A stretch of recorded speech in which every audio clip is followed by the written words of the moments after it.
देखिए, अब ये प्रायोरिटी होनी चाहिए कि किस तरीके से बच्चों को वैक्सीनेट किया जाए और इतना जल्द किया जाए और इतना प्लानिंग के लिहाज से और हिसाब से किया जाए कि उनकी पढ़ाई लिखाई पर जो अभी जोर आ रहा है वो ना आने पाए, यानी स्कूल किसी तरह खुल पाए। वैक्सीन रिपोर्ट देखी। अब ज़रा भारत के डेल्टा वायरस वाली चिंताएं भी आपके सामने रख देते हैं। भारत में भारी तबाही मचाने के बाद अब कोरोना वायरस का डेल्टा वेरिएंट पूरी दुनिया में फैल गया है। जिन देशों ने कोरोना पर विजय प्राप्त कर ली थी, मतलब जहां कोरोना के केसेस बिल्कुल ना के बराबर हो गए थे, वहां भी इस वेरिएंट की वजह से केसेस बढ़ गए हैं और इतने बढ़ गए हैं कि फिर से वहां लॉकडाउन करना पड़ रहा है। दूसरी तरफ यहां डेल्टा वेरिएंट का जो नया वेरिएंट आया है, यानी उसका भी ऊपरी रूप वो है डेल्टा प्लस, उसने तबाही मचाने की तैयारी कर ली है। डेल्टा प्लस वेरिएंट के केसेस कैसे लगातार बढ़ रहे हैं, अब हमें इसमें करना क्या होगा, ध्यान से इस खबर को देखिए।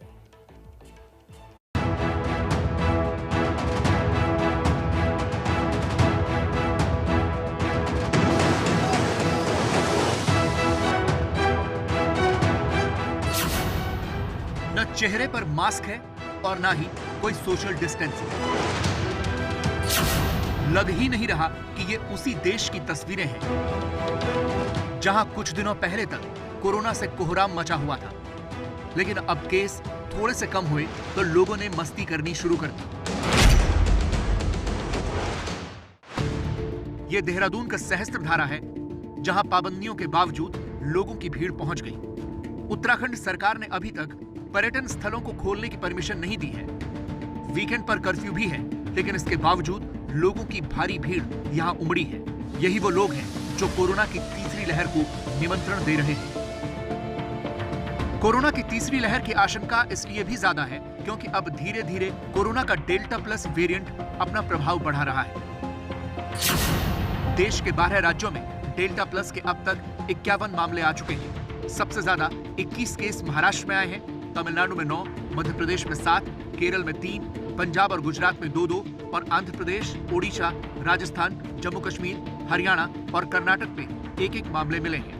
उसमें एक इसलिए कंसर्न की बात इसलिए भी है कि जो उसमें K470N जिसे हम कहते हैं जो म्यूटेशन है, वो म्यूटेशन वही है जो बीटा स्ट्रेन में है, और जो बीटा स्ट्रेन उसकी वजह से ये कहा जाता है कि कहीं इम्यून एस्केप जिसको कहते हैं कि आपकी बॉडी की इम्यूनिटी को थोड़ा चका सकता है, थोड़ा बहुत जो है इफेक्टिवनेस वैक्सीन की कम कर सकता है। इसलिए इस पे बराबर नजर जरूर रखनी होगी, क्योंकि मेरा अंदेशा यह है कि धीरे धीरे ये पुराने स्ट्रेन को रिप्लेस करके मेजर स्ट्रेन बनने की इसकी टेंडेंसी होगी।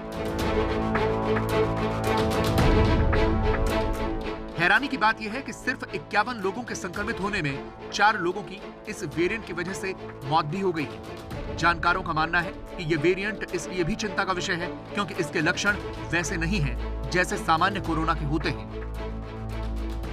Delta plus variant is now seen in more than 10 states, and we have seen that younger patients and those who are not vaccinated, they are mainly affected by this Delta plus variant, which is a big concern for all of us.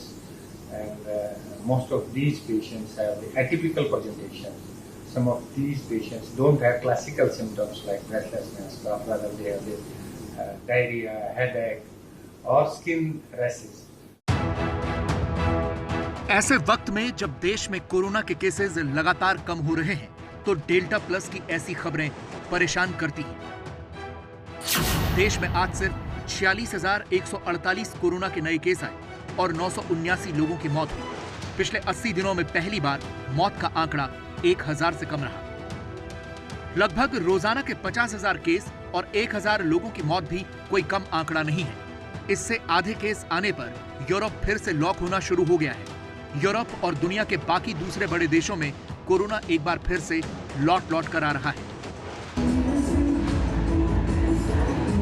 ये रूस का Saint Petersburg है, जहां Scarlett sales festival हो रहा है। ये जश्न शुक्रवार की रात को मनाया गया। शहर के हाई स्कूल ग्रेजुएट्स के सम्मान में इसे मनाया जाता है। ये रंगारंग कार्यक्रम बहुत ज्यादा लोकप्रिय और बहुत मशहूर भी है, पर सवाल ये है कि इस कोरोना काल में इस फेस्टिवल को मनाने की इजाजत क्यों दी गई? क्योंकि रूस में इस वक्त कोरोना की एक और लहर दिख रही है। यहाँ लगातार केसेस बढ़ रहे हैं, पिछले 24 घंटे में 21,650 लोग संक्रमित हुए हैं और 611 लोगों की मौत हुई है। यहाँ भी डेल्टा वेरिएंट की वजह से ये केस बढ़ रहे हैं। मॉस्को में रेस्टोरेंट्स, कैफे और बार्स में सिर्फ उन्हीं लोगों को एंट्री दी जा रही है जिन्हें वैक्सीन लग चुकी हो या जो पिछले 72 घंटे की नेगेटिव टेस्ट रिपोर्ट लेकर आ रहे हो। डेल्टा अब दुनिया के कई देशों में फैल चुका है। सबसे बुरा हाल ब्राजील का है, जहां पिछले एक हफ्ते में 4,92,670 नए केस आए और 11,626 लोगों की मौत हुई है। एक हफ्ते में कोलंबिया में 2,13,000 से ज्यादा केस आए हैं और 4,744 लोगों की मौत हुई। पिछले 7 दिनों में अर्जेंटीना में 1,36,000 से ज्यादा नए केस आए और 3,500 से ज्यादा लोगों की मौत हुई। यूरोप में सबसे ज्यादा प्रभावित रूस है, जहां एक हफ्ते में 1,34,000 से ज्यादा नए केस आए और करीब 4,000 लोगों की मौत हुई। इसके अलावा साउथ अफ्रीका में एक हफ्ते में 1,05,000 से ज्यादा केस आए और करीब 1,200 लोगों की मौत हुई।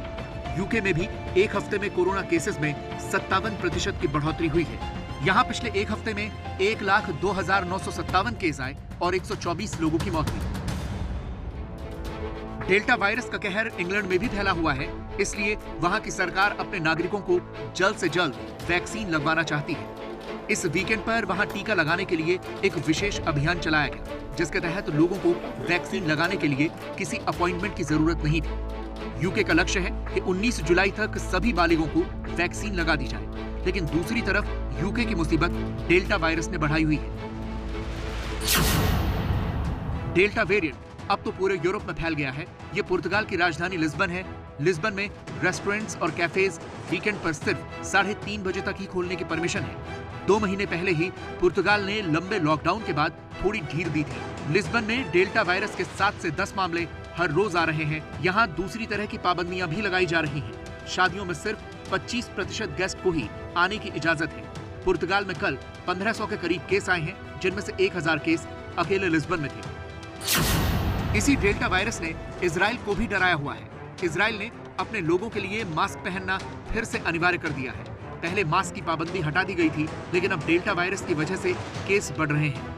वैक्सीनेशन में इजराइल पूरी दुनिया में सबसे ऊपर है, क्योंकि उसने अपनी 85% जनसंख्या को वैक्सीन लगा दी है। लेकिन इसके बावजूद इजराइल के प्रधानमंत्री बाकी बचे हुए लोगों से जल्द वैक्सीन लगवाने की अपील कर रहे हैं। הבקשה שלנו מאוד צנועה, לעטות מסכות ולצאת ולהתחסן. במיוחד אני פונה מכאן לבני הנוער. אני יודע כמה אתם רוצים בקיץ לבלות, ואתם תוכלו לבלות בקיץ. יש לי 4 ילדים בגילאים האלה, אנחנו לא רוצים להטיל שום מגבלה.